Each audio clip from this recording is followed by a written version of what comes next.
Les orphelines ne portent pas de blanc. C'est réservé aux vraies familles, annonça-t-elle à toute la boutique de mariage. Mon fiancé détourna le regard. J'ai souri. D'accord. Le lendemain matin, son mari ouvrit ses emails. Votre cabinet a été écarté de la fusion. Signé, moi, l'orpheline. La flûte de champagne semblait froide contre ma paume alors que je me tenais dans la boutique de mariage, entouré de miroirs qui reflétaient des versions infinies de moi-même dans une magnifique robe ivoire. 20 minutes plus tôt, je flottais sur un petit nuage. Maintenant, j'observais mon reflet alors que mon sourire se figeait, se fissurant comme de la glace fine. Les orphelines ne portent pas de blanc, dit Lorraine, sa voix tranchant à travers la musique douce et les murmures polis. C'est réservé aux vraies familles. Elle se tenait près du pouf en velours, une main posée sur son ventre arrondi, l'autre agrippant son sac de créateur. La sœur de David, mon fiancé, était arrivée à mon essayage sans y être invitée, accompagnée de son mari, Grégory, et d'un arsenal d'opinions que personne n'avait demandé. La boutique tomba dans le silence. Même la conseillère, une femme gentille nommée Patricia qui avait passé l'heure précédente à m'aider à trouver la robe parfaite, restait immobile, une pelote à épingles à la main. Je me tournai lentement, les couches de tulle chuchotant autour de mes jambes. Pardon ? Les yeux de Lorraine me balayèrent avec un dédain étudié. Tu m'as bien entendu. Le blanc est traditionnellement réservé aux mariés issus de familles intactes, aux femmes qui ont des parents pour les accompagner jusqu'à l'autel. Tu joues essentiellement à te déguiser dans la tradition de quelqu'un d'autre. David remua, mal à l'aise près de l'entrée, soudainement fasciné par l'écran de son téléphone. Nous étions ensemble depuis 3 ans. Il connaissait mon histoire. Mes parents sont morts dans un accident de voiture quand j'avais 7 ans, et j'ai grandi en famille d'accueil, ballotté entre 5 foyers différents, avant de sortir du système à 18 ans. J'avais payé mes études au collège communautaire, puis à l'université d'État, en travaillant soir et week-end. J'avais bâti ma carrière en marketing à partir de rien, gravissant les échelons jusqu'à atterrir chez Morrison Digital, une entreprise de taille moyenne avec de gros clients et des ambitions encore plus grandes. Lorraine, dis-je doucement. C'est mon rendez-vous. Et tu te maries dans notre famille, riposta-t-elle en s'approchant. Ses talons claquaient contre le parquet. Ce qui signifie que tes choix rejaillissent sur nous. Grand-mère est déjà mal à l'aise à l'idée que David épouse quelqu'un sans origine. As-tu vraiment besoin de parader en blanc virginal alors que tout le monde sait que tu n'as pas de père pour te donner ? Grégory se tenait derrière sa femme, les bras croisés, hochant la tête comme une figurine de tableau de bord. Il travaillait chez Brennan & Associates, un cabinet de conseil prestigieux spécialisé dans les fusions d'entreprises. Je le savais parce que Lorraine le mentionnait environ toutes les 15 minutes. Je le savais aussi parce que son cabinet faisait partie des discussions de fusion que je gérais, bien que Lorraine n'ait aucune idée de mon rôle dans ce processus. Patricia s'éclaircit la voix. Peut-être devrions-nous. Je suis juste honnête, l'interrompit Lorraine, s'adressant au petit public composé du personnel de la boutique et d'autres clientes qui s'étaient arrêtées pour assister au spectacle. Personne d'autre ne lui dira la vérité. C'est embarrassant. Elle devrait choisir quelque chose de plus approprié. Peut-être du champagne ou du rose poudré, quelque chose qui ne hurle pas « je fais semblant d'avoir une famille normale ». La flûte de champagne était toujours dans ma main. Je la posai soigneusement sur la table la plus proche, prenant un instant pour étudier les bulles remontant à travers le liquide doré. Mon téléphone vibra dans mon sac à main. Je l'ignorais. Tu sais ce qui est le pire, continua Lorraine, s'échauffant sur son sujet. David est trop gentil pour dire quoi que ce soit. Il la laisse juste planifier toute cette mascarade. Un grand mariage blanc pour quelqu'un qui a grandi dans le système. C'est presque tragique. David leva enfin les yeux de son téléphone. Lorraine, ça suffit. Quoi ? J'essaie de l'aider à éviter l'humiliation. Imagine les photos de mariage. Tout le monde demandera, où sont les parents de la mariée ? Qu'est-ce qu'elle va dire ? Ils sont morts il y a des décennies, et j'ai été traîné de foyer en foyer comme un meuble dont personne ne voulait ? Quelque chose en moi se figea dans une immobilité parfaite. Je regardais David, je le regardais vraiment. Son visage était rouge, mais il n'était pas offensé pour moi. Il était embarrassé par la situation, par le volume sonore de sa sœur, peut-être par moi. Ses yeux croisèrent les miens une demi-seconde avant de se détourner à nouveau. Ce fut le moment où je compris tout avec une clarté cristalline. Tu as raison, dis-je. Lorraine cligna des yeux. Quoi? Tu as absolument raison. Je passai la main dans mon dos, trouvant la fermeture éclair. Patricia, pourriez-vous m'aider à enlever cette robe? Patricia s'avança immédiatement, le soulagement évident sur son visage. Bien sûr. Lorraine sembla momentanément déstabilisée, comme si elle s'était attendue à une dispute. Eh bien, tant mieux. Je suis contente que tu sois raisonnable à ce sujet. Je lui souris. C'était le genre de sourire que j'avais appris dans mon 3e foyer d'accueil, celui dirigé par Madame Patterson, qui m'avait appris que montrer sa douleur revenait à perdre. Je suis toujours raisonnable, Lorraine. Merci pour ton honnêteté. 15 minutes plus tard, j'étais de retour dans mes vêtements de ville. David essaya de me retenir par le bras alors que je me dirigeais vers la sortie. Chérie, je suis désolé. Lorraine est intense parfois. Elle ne pense pas à mal. Vraiment? Je dégageai doucement mon bras. J'ai besoin d'air. Je t'appellerai plus tard. Je sortis dans la lumière de l'après-midi, montai dans ma voiture et conduisis. Pas chez moi, pas à l'appartement de David. Je roulais simplement, laissant ma mémoire musculaire me guider à travers des rues familières pendant que mon esprit filait loin devant. Mon téléphone vibra à nouveau. Cette fois, je le consultai. Le message venait de Christopher Wells, PDG de Morrison Digital. Fusion confirmée. Papier signé ce matin. Brennan & Associates rejoint officiellement Morrison Digital dès le mois prochain. Tu diriges l'intégration. Félicitations. Je me garai sur le parking d'un café et lus le message 3 fois. 6 mois plus tôt, Morrison Digital avait commencé à acquérir discrètement de petits cabinets de conseil, préparant une expansion majeure. J'avais joué un rôle clé dans la stratégie, travaillant tard le soir pour identifier les cibles et structurer les accords. Brennan & Associates avait été ma suggestion, un cabinet respecté avec de solides relations clients, mais une direction vieillissante prête à vendre. J'avais passé des semaines en négociation, travaillant directement avec les associés principaux chez Brennan. L'accord était massif, complexe et précieux. Une fois terminé, Morrison Digital doublerait de taille, et on m'avait promis un poste de vice-présidente pour superviser l'intégration. Gregory travaillait chez Brennan & Associates. Pas en tant qu'associé, il était cadre intermédiaire, à peine significatif dans la hiérarchie du cabinet, mais il était là. Il bénéficierait de la fusion, obtiendrait probablement une promotion dans le remaniement. J'ouvris mon ordinateur portable et sortis la documentation de la fusion. Mes doigts se déplaçaient sur le clavier avec une précision constante. Des années d'instinct de survie en famille d'accueil passaient à la vitesse supérieure. J'avais appris très tôt que le monde se divisait entre ceux qui agissent et ceux qui subissent. Le plan d'intégration comprenait des évaluations détaillées du personnel de Brennan. Chaque employé avait été évalué pour son rôle dans l'entreprise fusionnée. Le dossier de Gregory se trouvait dans le sous-dossier marqué pour conservation, en attente d'examen final. J'appelai Christopher. J'ai besoin de discuter d'un problème de personnel concernant l'acquisition de Brennan. Vas-y, j'ai examiné les dossiers des employés et j'ai identifié un conflit d'intérêts potentiel. Gregory est, actuellement associé senior chez Brennan, a des liens familiaux qui pourraient compliquer sa position dans l'entité fusionnée.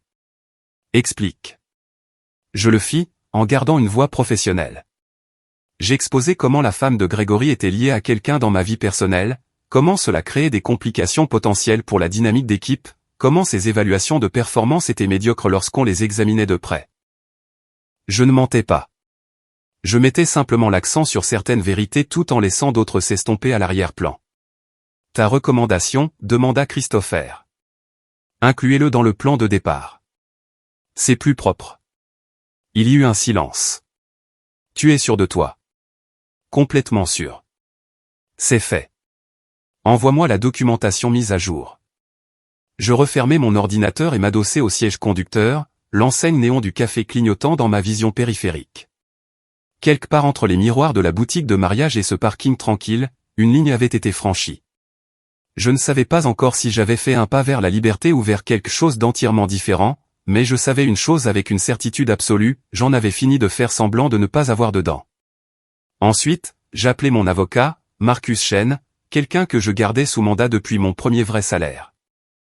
Grandir dans le système m'avait appris la valeur d'un bon avocat. Marcus, j'ai besoin que tu examines mon projet de contrat prénuptial.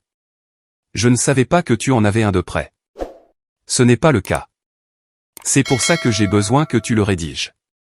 Protection complète de tous les actifs, y compris la propriété intellectuelle, les intérêts commerciaux et les revenus futurs. Je veux que ce soit inattaquable.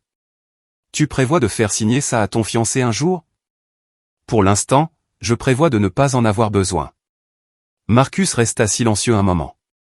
Que s'est-il passé? Disons juste que je réévalue certaines relations. Compris. J'aurai quelque chose pour demain. Je passai un troisième appel, celui-ci à ma meilleure amie, Nathalie, qui travaillait dans les relations publiques. J'ai besoin de conseils pour gérer une situation personnelle délicate qui pourrait devenir publique. Nathalie me connaissait depuis l'université, à l'époque où je cumulais 3 emplois et survivais grâce au dîner des distributeurs automatiques. Dis-moi tout. Je lui racontai tout. Quand j'eus fini, Nathalie laissa échapper un sifflement bas. Qu'est-ce que tu vas faire? Je vais être très raisonnable. C'est bien ce qui m'inquiète. Je passai cette soirée dans mon appartement, que j'avais délibérément gardé à mon nom seul, malgré les allusions de David sur le fait d'emménager ensemble. L'espace était modeste, mais c'était le mien. Chaque meuble acheté avec l'argent que j'avais gagné. Chaque livre sur l'étagère choisi par moi. Chaque plante sur le rebord de la fenêtre maintenue en vie grâce à mes efforts. David appela 4 fois. Je laissai le répondeur prendre le relais. Lorraine envoya un SMS, contente que tu aies retrouvé la raison pour la robe. Dîner de famille dimanche. Je répondis, on verra. La documentation de fusion mise à jour partit chez Christopher à minuit. À minuit 30, il l'avait approuvée. La liste révisée du personnel serait distribuée lundi matin. Le dimanche matin arriva avec un soleil timide et une odeur de pluie. David se présenta à ma porte avec du café et des viennoiseries, son visage d'excuse fermement en place. On peut parler? Je le laissai entrer. Je suis vraiment désolé pour hier, commença-t-il en posant le café sur mon comptoir de cuisine. Lorraine a complètement dépassé les bornes. J'aurais dû dire quelque chose. Oui, convainc-je. Tu aurais dû. Elle traverse beaucoup de choses en ce moment. Les hormones de grossesse, le stress avec le travail de Grégory. Arrête. David s'arrêta. Je m'assis sur mon canapé, étudiant l'homme que j'avais prévu d'épouser. Il était beau d'une manière rassurante, brillant dans sa carrière de comptable, stable. Après des années d'instabilité, la stabilité m'avait semblé suffisante. Mais assise là, à le regarder tripoter sa tasse de café, je réalisais que la stabilité n'était pas la même chose que la force. Le confort n'était pas la même chose que le courage. Pourquoi ne m'as-tu pas défendu? Je l'ai fait. Je lui ai dit d'arrêter. Ce n'est pas me défendre, David. C'est lui demander de baisser d'un ton. Il posa son café plus fort que nécessaire. Que voulais-tu que je fasse? Que je hurle sur ma sœur enceinte au milieu d'une boutique de mariage? Que je fasse une scène encore plus grosse? Je voulais que tu lui dises qu'elle avait tort. Je voulais que tu me prennes la main et que tu sortes avec moi. Je voulais que tu me choisisses plutôt que d'éviter le conflit. Ce n'est pas juste. Tu sais à quel point les dynamiques familiales sont compliquées. En fait, non. Les mots sortirent plus tranchants que je ne le voulais. Je ne sais pas ce que c'est que d'avoir une sœur qui débarque sans invitation pour critiquer mes choix. Je ne sais pas ce que c'est que d'avoir des parents qui prennent parti dans les disputes. J'ai tout appris seul, David. Tout ce que je sais sur la famille, je l'ai appris en regardant de l'extérieur. Son visage s'adoucit avec quelque chose qui ressemblait à de la pitié. C'était pire que l'embarras ne l'avait été. Je sais que tu as eu la vie dure en grandissant. Arrête. Ne fais pas ça. N'utilise pas mon passé comme excuse pour me traiter comme si j'étais fragile ou abîmé. Je ne demande pas de traitement de faveur. Je demande le respect de base. Tu as mon respect. Vraiment? Parce que de là où je suis assise, on dirait que ton respect s'étend juste jusqu'au moment où il met ta famille mal à l'aise. Puis soudainement, je suis censé comprendre, être raisonnable, ne pas faire de vagues. David se leva, faisant les 100 pas vers ma fenêtre. Tu es injuste. Un incident ne définit pas toute notre relation. Tu as raison. Il ne la définit pas. Il la révèle. Je l'observais cet homme avec qui j'avais passé 3 ans à construire une vie et je me demandais comment j'avais pu manquer les signes. Combien d'autres fois as-tu choisi la voie de la moindre résistance au lieu de nous défendre? Ce n'est pas ce que je fais. À Thanksgiving dernier, quand ton oncle a fait ce commentaire sur le fait que je m'étais faite toute seule avec des guillemets, sous-entendant que je mentais sur ma réussite, tu as ri avec lui. Tu t'en souviens? Ses épaules se tendirent.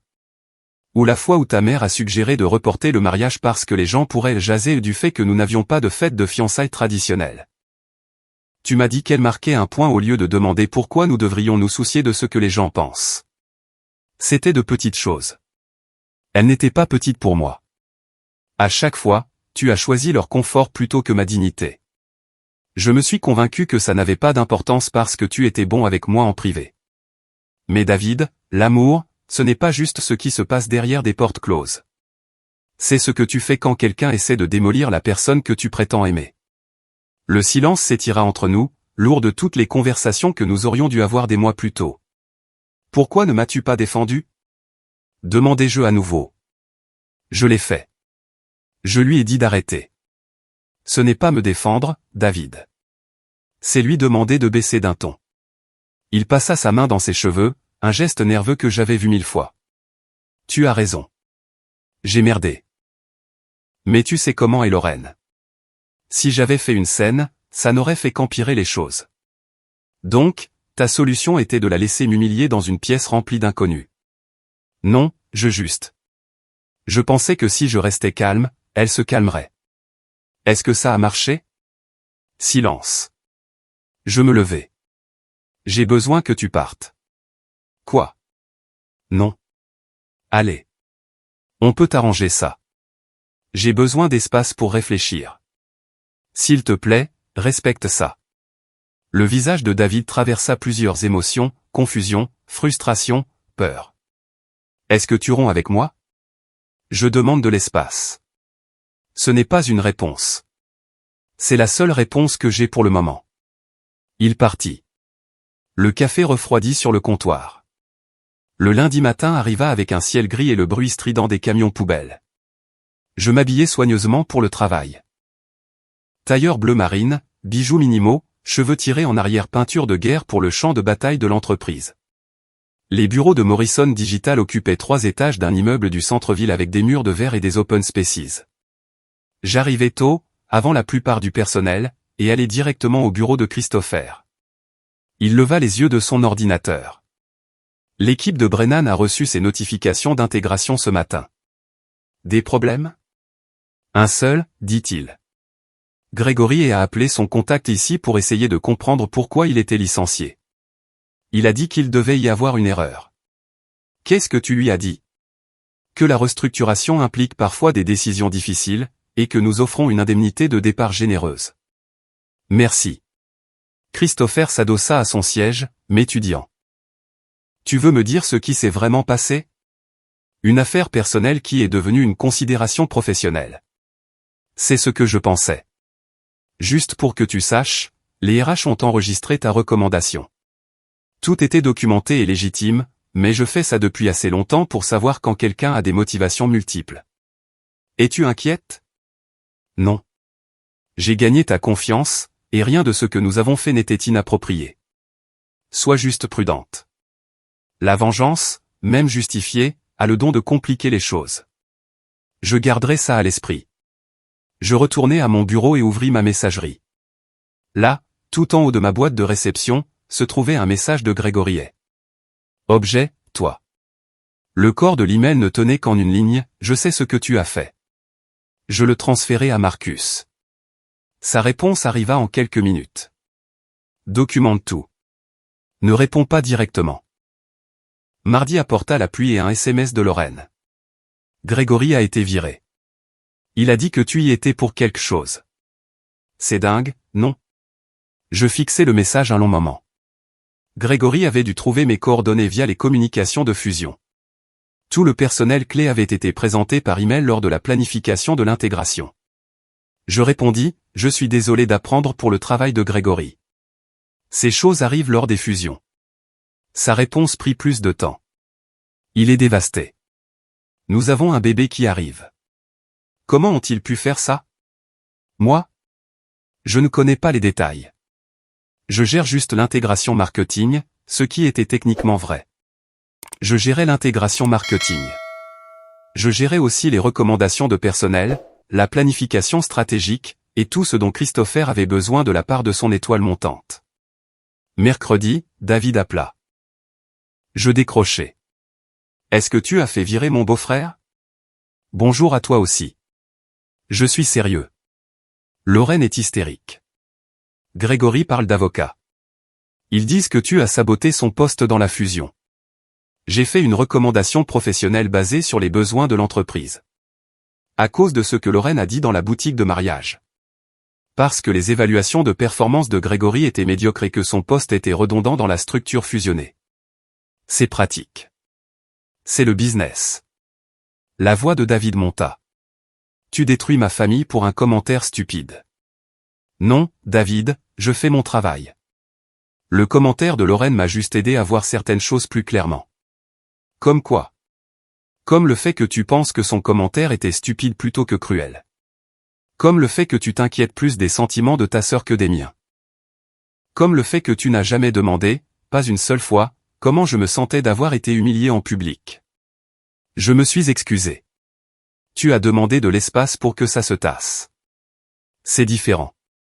La ligne devint silencieuse, à l'exception de sa respiration. Est-ce qu'on a vraiment fini?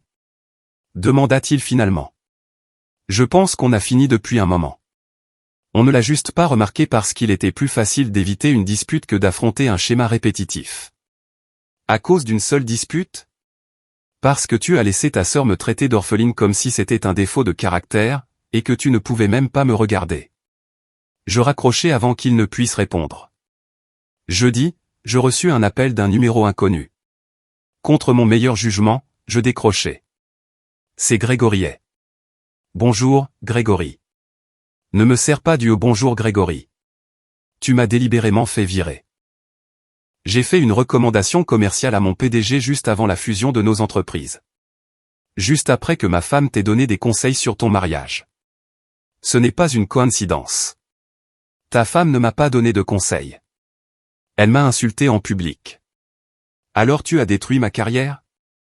Tu as la moindre idée de ce que tu as fait, claqua-t-il. J'ai un bébé en route, un prêt immobilier. Tu as une indemnité de départ qui couvrira 6 mois pendant que tu trouves un nouvel emploi. Je m'en suis assuré. Quelle générosité. Sa voix dégoulinait de sarcasme. Tu es fier de toi, n'est-ce pas? La pauvre petite enfant placée montre à la méchante dame qui est le patron. Quelque chose se serra dans ma poitrine, mais ma voix resta égale. Je ne suis pas fier, Grégory.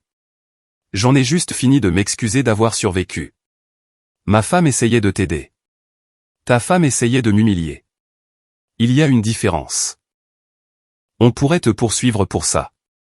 Ingérence fautive, détresse émotionnelle. Tu pourrais essayer, mais tu perdrais. Tout ce que j'ai fait relevait de mes responsabilités professionnelles, et j'ai des documents pour chaque décision.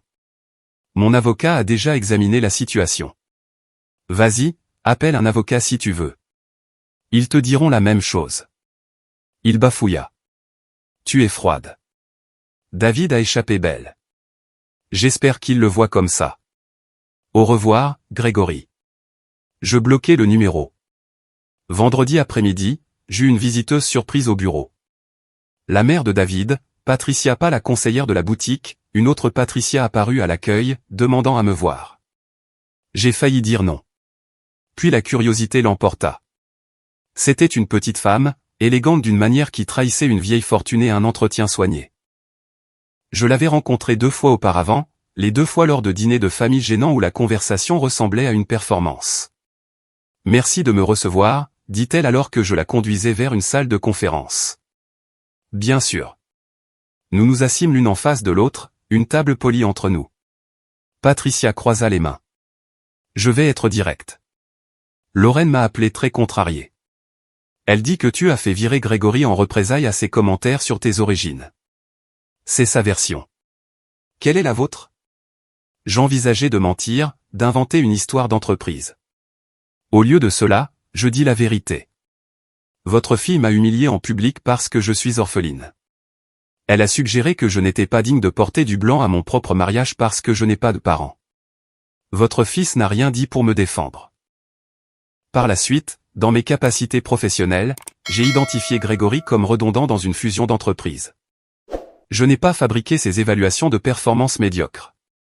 Je n'ai pas créé le besoin commercial de restructuration. J'ai simplement veillé à ce que les faits soient clairement présentés aux décideurs. Patricia écouta sans m'interrompre. Les commentaires de Lorraine ont-ils influencé ta décision? Demanda-t-elle quand j'eus fini. Oui, dis-je. C'est honnête. Je trouve que l'honnêteté simplifie les choses. Patricia resta silencieuse un long moment, le regard fixe.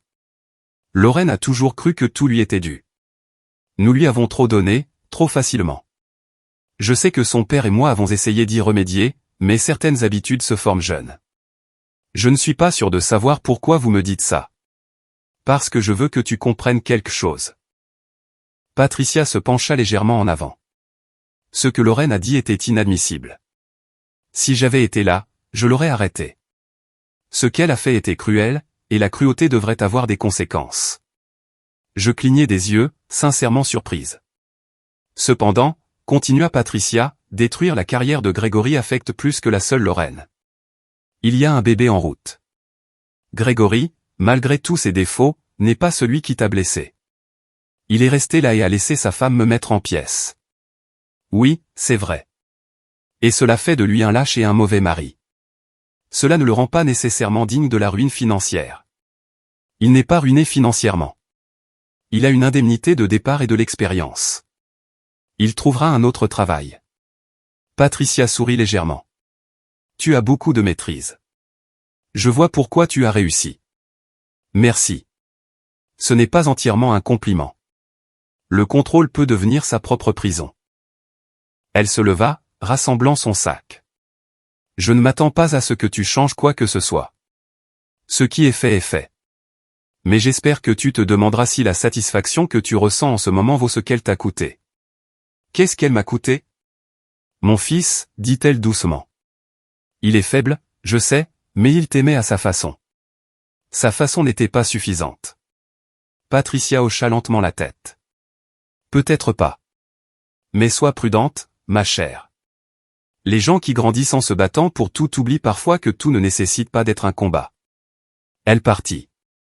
Je restai assise dans la salle de conférence longtemps après son départ, ces mots tournant dans mes pensées comme une affaire inachevée.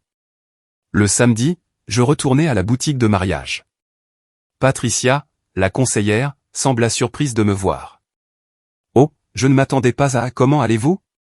Je vais bien. Je voulais m'excuser pour la scène de la semaine dernière. Vous n'avez pas à vous excuser.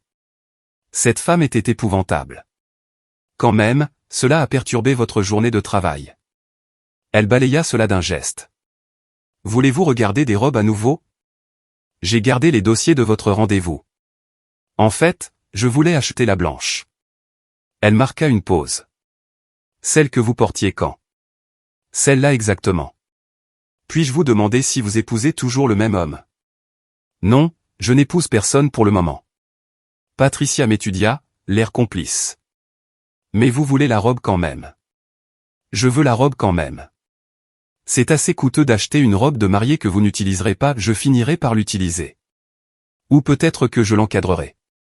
Ou peut-être que je la laisserai simplement pendue dans mon placard comme un rappel. Un rappel de quoi? Que j'ai le droit de porter du blanc. Patricia sourit. Laissez-moi vous l'encaisser. La robe coûtait plus cher que ma première voiture. Je payai la totalité et rentrai chez moi avec la robe suspendue soigneusement sur la banquette arrière. Sur le trajet, sans l'avoir prévu, je me retrouvai à tourner dans Maple Street, où les Henderson avaient vécu ma deuxième famille d'accueil. Madame Henderson avait été gentille d'une manière distante, traitant les enfants placés comme des invités temporaires qu'elle était obligée d'héberger. J'y étais resté 8 mois avant qu'ils ne déménagent dans un autre état.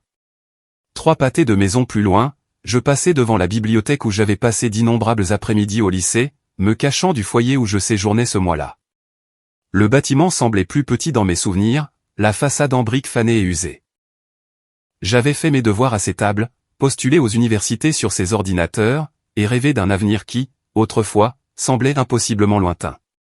À un feu rouge, je sortis mon téléphone et fis défiler les anciens contacts, des noms auxquels je n'avais pas pensé depuis des années. Stéphanie de mon 4e foyer. Marcus, un travailleur social qui semblait vraiment s'en soucier. Jennifer, une autre enfant placée avec qui j'avais perdu contact après ma majorité. Je me demandais si l'un d'entre eux comprendrait ce que je venais de faire. Acheter une robe de mariée pour un mariage qui n'aurait jamais lieu. Mettre fin à des fiançailles. Faire tomber la carrière de quelqu'un. Tout ça comme une déclaration complexe sur la dignité et l'appartenance. Probablement pas. Quand je me garais enfin dans le garage de mon appartement, je restais assise un moment, moteur éteint, regardant la robe suspendue à l'arrière. C'était plus que du tissu et du fil. C'était une preuve, un témoignage, un reçu pour une transaction qui disait « J'étais ici ». J'ai compté. J'ai revendiqué ma place dans le monde. Même si personne d'autre ne l'a compris, moi si. Ce soir-là, Nathalie passa avec du vin et des plats à emporter. Alors, dit-elle en s'installant sur mon canapé. Mets-moi au courant. Je le fis, expliquant tout ce qui s'était passé depuis l'incident de la boutique. Quand j'eus fini, Nathalie resta silencieuse un moment, fixant son verre. Dis-le, lui dis-je. Dire quoi? Quoi que tu penses. Elle soupira. Je pense que tu as gagné une bataille, mais je ne suis pas sûr de quelle guerre tu menais. Qu'est-ce que ça veut dire?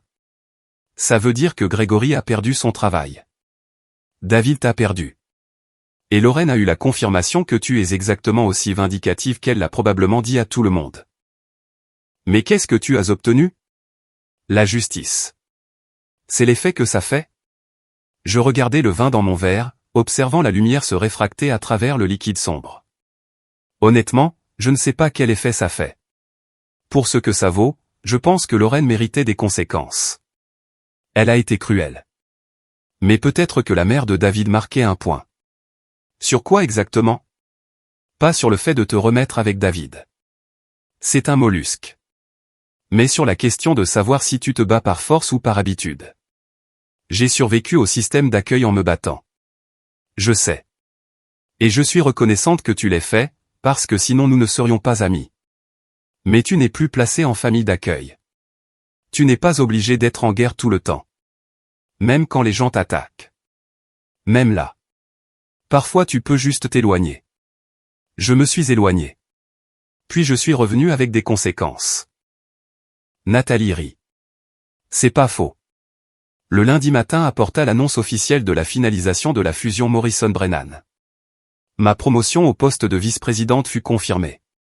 J'avais un nouveau bureau, une augmentation significative, et une équipe de 12 personnes sous mes ordres. Christopher me convoqua pour une réunion. Félicitations, dit-il en désignant une chaise. Tu as mérité ça. Merci. J'ai une question, et je veux une réponse honnête. D'accord. Es-tu satisfaite? Je marquai une pause. J'ai réussi. Ce n'est pas ce que j'ai demandé. Quelle importance? Christopher s'adossa, les mains croisées sur son ventre. Parce que j'ai vu beaucoup de gens talentueux s'épuiser, poursuivant la satisfaction à travers le succès. Ils grimpent et grimpent, prouvant quelque chose à des fantômes. Finalement, ils regardent autour d'eux et réalisent qu'ils sont seuls au sommet. C'est une leçon de morale? C'est un avertissement. Tu es doué dans ce que tu fais. Ne laisse pas la colère te rendre meilleur dans les mauvaises choses. La colère m'a mené ici, peut-être. Mais qu'arrive-t-il quand la colère s'épuise? Je n'avais pas de réponse. La question me suivit pendant des jours. Elle refaisait surface lors des réunions, sur mon trajet de retour, tard le soir quand l'appartement était calme. Que arrive-t-il quand la colère s'épuise? J'avais été en colère si longtemps, je n'étais pas sûr de savoir être autre chose. En colère contre le conducteur ivre qui avait tué mes parents. En colère contre un système d'accueil qui traitait les enfants comme des stocks. En colère contre les familles qui me faisaient sentir comme une obligation au lieu d'une personne. En colère contre tous ceux qui m'avaient sous-estimé parce que je venais de nulle part avec personne. Cette colère avait été un carburant. Elle m'avait poussé à travers le collège communautaire tout en travaillant 40 heures par semaine. Elle m'avait conduite à obtenir mon diplôme avec mention, à décrocher des stages, à me frayer un chemin chez Morrison Digital alors qu'il voulait quelqu'un avec un pédigré de l'Ivy League au lieu d'un diplôme d'université d'État. Mais la colère était limitée. Finalement, elle s'épuiserait. Je commençais à prêter attention à moi-même d'une manière que je n'avais jamais faite auparavant. Remarquant comment je me tendais chaque fois que quelqu'un mentionnait des réunions de famille. Comment je cherchais automatiquement les insultes derrière les compliments. Comment je gardais les gens à distance, même des amis comme Nathalie, qui avaient prouvé leur loyauté maintes et maintes fois. Un après-midi, je m'assis dans un café près du bureau, écoutant une mère et sa fille se disputer sur le choix des universités. La fille voulait étudier l'art. La mère voulait qu'elle poursuive quelque chose de pratique. « Tu ne comprends pas ce que je veux », dit la fille, la voix s'élevant. « Je comprends parfaitement », répondit la mère, fatiguée mais patiente. « Je veux juste que tu aies des options. » Elles continuèrent, frustrées, mais sans peur. Sous l'argumentation se trouvait quelque chose que je n'avais jamais eu, la certitude que le désaccord ne menaçait pas leur relation. Demain, elles seraient toujours mère et fille. Je partis avant qu'elles aient fini, mon café à moitié bu, la poitrine serrée par une émotion que je ne pouvais nommer au début. Plus tard, je réalisai que c'était le deuil. Pas pour mes parents, j'avais traité cette perte il y a des années lors de séances de thérapie obligatoires. C'était le deuil de tous les moments ordinaires que je n'aurais jamais, des dynamiques familiales que je ne vivrai jamais. Pour le luxe de savoir que l'amour n'avait pas besoin d'être mérité ou défendu. Lorraine avait ce luxe. David aussi. Il pouvait être insouciant, cruel, faible, et être quand même enveloppé dans le filet de sécurité de la famille. J'avais un titre de vice-présidente, une indemnité de départ que j'avais transformée en arme, et une robe de mariée suspendue dans mon placard. 3 semaines plus tard, je croisai Lorraine dans une épicerie. Nous nous vîmes depuis les extrémités opposées d'une allée. Pendant un moment, aucune de nous ne bougea. Puis elle se tourna et s'éloigna. Je continuai mes courses. Un mois après cela, j'entendis dire que Grégory avait trouvé un nouvel emploi dans un cabinet plus petit. Le salaire était moindre, mais il avait un emploi. Leur fille était née en bonne santé. David m'envoya un SMS. « J'ai entendu parler de ta promotion. Félicitations. » Je répondis « Merci. » Il répondit « Penses-tu que nous pourrions un jour être amis ?» Je fixai le message un long moment avant de répondre. « Peut-être un jour.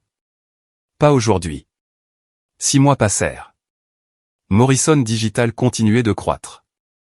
Mon équipe intégra l'acquisition de Brennan sans faille. Je voyageais souvent, travaillais de longues heures, bâtissais une réputation. Je sortais occasionnellement, rien de sérieux. La plupart des hommes étaient soit intimidés par ma réussite, soit menacés par mon indépendance. La robe de mariée restait dans mon placard. Un soir, seul dans mon appartement, je la sortis et l'essayai à nouveau. Elle m'allait parfaitement. Soie ivoire, lignes élégantes, coupe impeccable. Dans le miroir, je ressemblais exactement à ce que j'imaginais qu'une mariée devait être, sauf qu'il n'y avait pas de mariage, pas de mariée, pas de famille s'agitant autour des boutons et des voiles. Juste moi. Je pensais aux mots de Lorraine. Les orphelines ne portent pas de blanc. Elle avait tort. Le blanc était pour quiconque assez fort pour le porter. Je pris une photo de moi dans le miroir et la postai sur mes réseaux sociaux privés avec une légende simple, « Merci pour la motivation ». Les réponses arrivèrent rapidement. Des amis de l'université, des collègues, d'anciens frères et sœurs d'accueil avec qui j'avais renoué au fil des ans. Un commentaire se détacha, venant d'une femme nommée Jessica qui avait été dans le même foyer que moi 20 ans plus tôt, « Tu as toujours été celle qui refusait de se briser. » Contente de voir que ça n'a pas changé. Quelque chose changea alors. Je n'avais pas seulement survécu au système d'accueil. J'avais bâti une vie entière. Les mots de Lorraine avaient blessé parce que, quelque part au fond, je croyais à une partie d'entre eux sur l'appartenance, sur le fait de mériter de bonnes choses. Elle avait touché une vieille blessure. J'avais répondu de la seule manière que je connaissais, en me battant. Mais peut-être que je n'avais pas besoin de continuer à me battre. J'enlevai la robe soigneusement et la suspendis à nouveau dans le placard. Puis je m'assis à mon bureau et écrivis un email. Christopher Wells, objet, recommandation de personnel. Christopher, j'aimerais discuter de l'offre d'opportunité de conseil à court terme à des professionnels expérimentés entre 2 postes. J'ai identifié quelqu'un avec une solide expérience en intégration qui pourrait apporter de la valeur sur la base d'un projet. Son nom est Grégory. Dis-moi si tu es ouvert à la discussion. Je l'envoyai avant de pouvoir trop y réfléchir. 2 semaines plus tard, Grégory reçut un contrat de consultant. Il ne sut jamais d'où cela venait. Nathalie m'interrogea à ce sujet lors d'un dîner. Pourquoi l'as-tu aidé? Je ne l'ai pas aidé. J'ai identifié une opportunité commerciale. C'est de la sémantique. Peut-être. Je ne cherche pas la rédemption. Je cherche l'équilibre. Elle leva son verre. À l'équilibre. Un an après l'incident de la boutique de mariage, je vis Lorraine à nouveau, poussant une poussette. L'épuisement était gravé sur son visage. Nos yeux se rencontrèrent. Elle hocha la tête une fois et continua de marcher. Et c'était assez. Je n'ai jamais épousé David. La robe est restée dans mon placard pendant 2 ans de plus avant que je ne la donne à une association caritative qui fournissait des robes de mariée gratuites aux jeunes sortant du système d'accueil. Le mot que j'y joignis était simple, les orphelines portent absolument du blanc. Plus tard, je reçus une photo d'une jeune femme la portant lors de son mariage au tribunal. Pas de famille, juste son partenaire et un avenir qu'ils construisaient ensemble. Elle était magnifique. Elle avait l'air libre. Les gens demandent parfois si je regrette ce que j'ai fait. La réponse est compliquée. Je regrette la colère qui m'a animé. Je regrette d'avoir aimé quelqu'un qui a choisi le confort plutôt que le courage. Mais je ne regrette pas de m'être défendu. Je ne regrette pas d'avoir prouvé que les enfants placés grandissent et acquièrent du pouvoir. Morrison Digital est maintenant Morrison Global. Je suis vice-présidente exécutive. Je mentore de jeunes professionnels issus de milieux difficiles. Lors d'une conférence, une jeune femme m'a un jour demandé comment je gérais les gens qui me regardaient de haut à cause de mes origines. J'ai souri. Je survis à des choses qu'ils ne peuvent pas imaginer. Puis je leur montre à quoi ressemble la survie quand elle grandit. Plus tard, une autre jeune femme m'a arrêté. Avez-vous un jour cessé d'être en colère? Non, ai-je dit honnêtement. Mais j'ai appris à mieux l'utiliser. La colère peut être un carburant, ou elle peut être un incendie. Elle hocha la tête. En la regardant s'éloigner, je pensais à tout ce qu'on m'avait dit que je n'étais pas destiné à avoir. Des robes blanches, des bureaux d'angle, des fins heureuses. Ils ne sont pas réservés aux gens avec des familles parfaites. Ils sont pour les survivants. Ils sont pour les combattants. Ils sont pour quiconque est assez courageux pour les revendiquer.